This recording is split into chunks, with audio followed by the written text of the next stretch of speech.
Hai guys, hari ini kita mau nemenin bocil-bocil berenang dulu.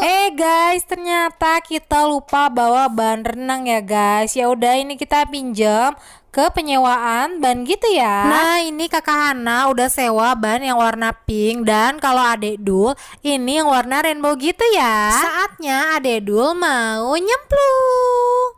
Nah, ini Ade di kolam renang yang cetek aja ya guys, karena Ade belum bisa berenang nih guys. Nah, ini karena kita datangnya pagi, jadi kolam renangnya masih sepi gitu ya guys. Lihat nih, ini cuma kita doang loh.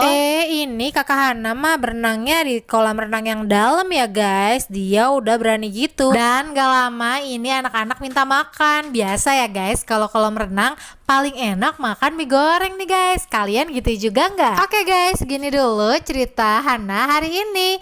Thanks for watching. Jangan lupa subscribe ya.